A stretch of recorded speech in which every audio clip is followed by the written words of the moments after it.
Donc dans cette vidéo, on va parler de force et de mouvement. Donc, parlons d'abord des forces. Donc déjà, qu'est-ce qu'une action mécanique? Puis on va venir après aux forces. Donc si la présence d'un corps modifie le mouvement d'un autre, on dit que ces deux corps sont en interaction. Par exemple, s'il n'y avait pas la Terre, la Lune, est-ce qu'elle tournerait en rond comme ça? Est-ce qu'elle ferait des cercles? Non. La Lune, ce serait une météorite, elle irait plus ou moins tout droit, jusqu'à rencontrer un objet massif qui la capterait. Donc, la présence de la Terre modifie la trajectoire de la Lune. Mais l'inverse, on pourrait en discuter aussi. Et donc, on parle il y a une interaction entre la Terre et la Lune. Donc, on représente par cette double flèche la notion d'interaction qu'il y a entre la Terre et la Lune. Donc maintenant qu'on sait qu'il y a une interaction, on va préciser les choses en modélisant, donc modélisation d'une action mécanique, en deux. Donc comment on modélise cette interaction? Eh bien, elle est modélisée par une force, justement. Et cette force, on la représente par une flèche. Donc, je reprends le même exemple, Terre-Lune. Donc la Terre ici, la Lune ici. Alors cette force, eh bien, c'est une force qui va attirer la Lune vers la Terre. C'est une force, on verra plus tard, c'est une force due à la gravité. Donc cette force, je la représente par une flèche qui part de la Lune et qui va vers la Terre, puisque c'est ça le sens de la force.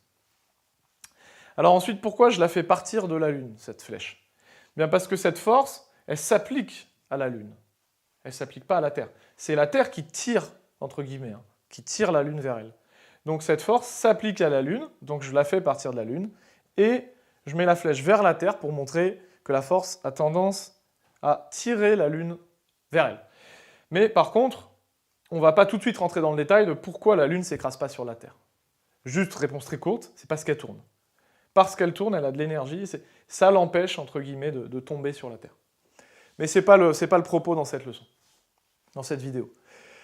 Maintenant, comment on peut caractériser une force? On l'a représentée, c'est une flèche. Maintenant, quelles sont les caractéristiques d'une force? Si dans un exercice, je te demande les caractéristiques de cette force, qu'est-ce que tu dois me dire? Eh bien, tu dois me donner sa direction, son sens et sa valeur. Et la valeur, elle a une unité, c'est les newtons, grand N. Donc si je reprends encore une fois cet exemple, ben on peut commencer par re-regarder le schéma pour trouver sa direction et son sens. La direction, des fois, il peut y avoir un mélange entre direction et sens. C'est pas tout à fait la même chose. La direction, en fait, c'est une droite. Il n'y a pas de sens dans une direction, en tout cas en physique. Donc la direction de cette flèche, c'est la direction de la ligne qui est représentée par la ligne Terre-Lune.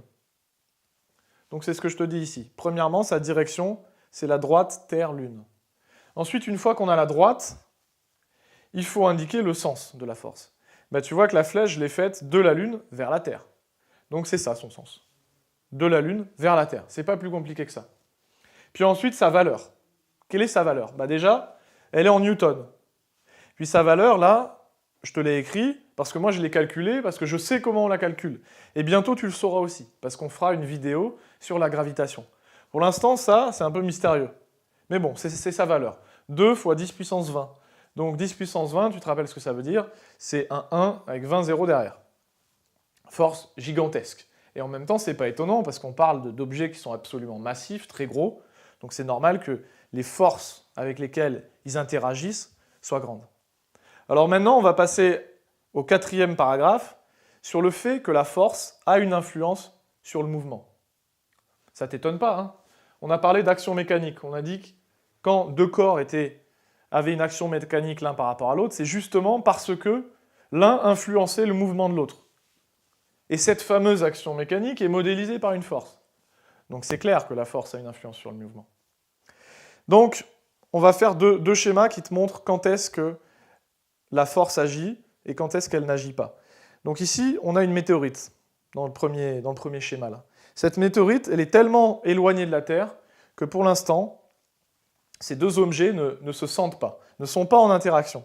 Donc il n'y a pas vraiment la force, elle est toute petite, la force entre la météorite et la Terre. Donc on va dire même, on va négliger cette force et on va dire qu'il n'y en a pas. Du coup, la météorite, pour l'instant, elle va en ligne droite. Donc sa trajectoire est représentée ici par les pointillés et par cette flèche. Cette flèche ici, elle ne représente pas une force, elle représente le fait que la météorite a une vitesse dans cette direction-là. Donc, elle va aller dans cette direction-là, et tu vois qu'à un moment, elle va se rapprocher de la Terre, et se rapprocher de plus en plus. Et qu'est-ce qui se passe? Ben, elle va passer sous influence. Là, il n'y avait pas d'influence, la distance était trop grande, mais un peu plus tard, la météorite, comme elle est proche, elle va se mettre à sentir, entre guillemets, la présence de la Terre. C'est-à-dire qu'il va y avoir une force due à la Terre sur la météorite, grande, et du coup qui va attirer la météorite vers la Terre. Donc il y a influence. Qu'est-ce qui va se passer au niveau de la trajectoire? Bien, au début, c'était une ligne droite, pas d'influence.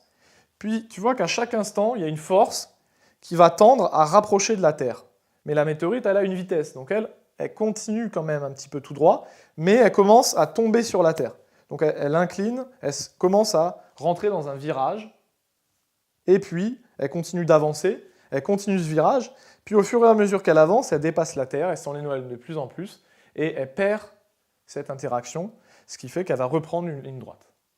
Dans le futur, là je ne l'ai pas représenté.